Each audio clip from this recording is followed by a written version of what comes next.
Imagine you're sitting in a room. It feels like yours, but something's off. Everything is in its place, but something doesn't feel right. You have money, but it's never enough. You work, but it feels like just to survive. Deep inside, there's an itch, a feeling that something is wrong with the way your world looks. And then you hear a voice. You'll never make more, because you weren't made for it. Whoa, who said that? It's not coming from outside. It's not your father, not your teacher, not even your boss. It's you, your inner screenwriter, the one who wrote your life script called Life with Average Income. And this screenwriter has 3 core plot lines. 3 beliefs. They're like 3 toxic old friends sitting on your shoulders, whispering where to go and what to avoid. The worst part, they convince you it's love, that it's care, that they're protecting you, but in reality, they're Trojan horses that have been slowing you down for years on your way to your next level. Let's begin with the most insidious one. Scarcity mindset. Or, there's never enough money. Maybe as a kid you heard things like, we can't afford that.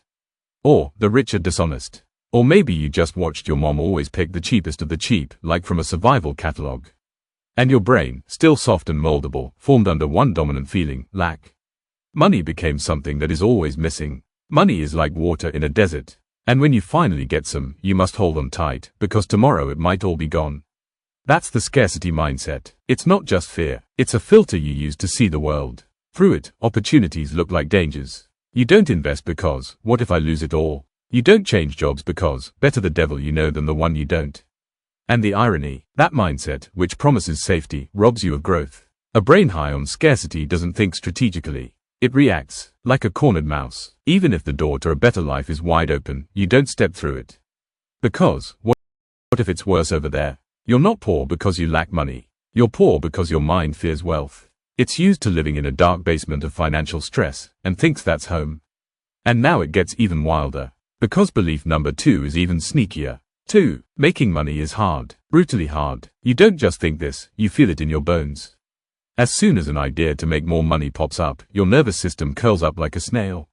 Because in your subconscious, making more isn't just making more. It's hauling rocks under the sun, no water, no breaks, with a boss yelling every 5 minutes. Here's the deal, many of us grew up watching our parents work to exhaustion. They came home sick, drained, and still there wasn't enough.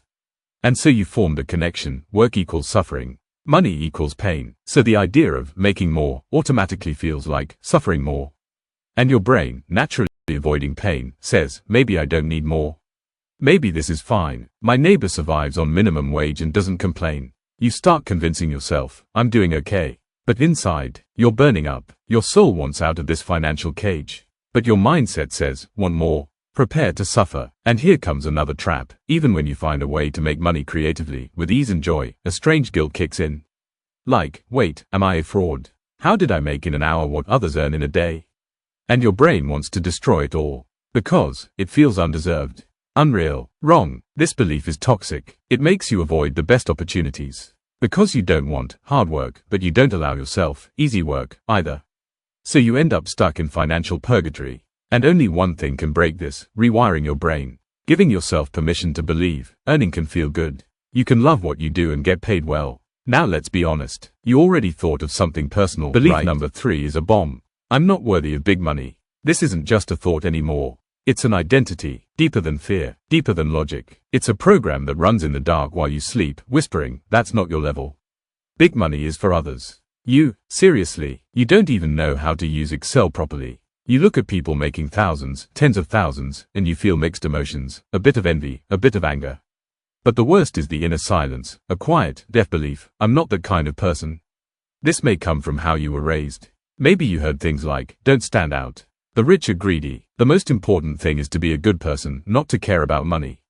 So you grew up thinking money was somehow unclean. And then it gets more interesting. You might be super smart, with degrees and skills. But you'll unconsciously choose situations where you're underestimated, underpaid, and used. Why? Because you don't want to end up being greedy. Because you were taught that being humble is virtuous, and wanting more is pride. And here lies the tragedy. You don't allow yourself to have more. Not because you can't, but because you don't think you're worthy. Not worthy of a better job.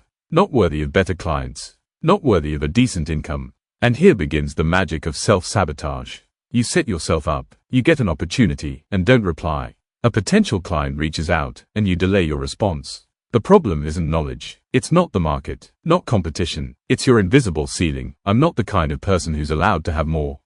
It's like walking in a room full of money, head down.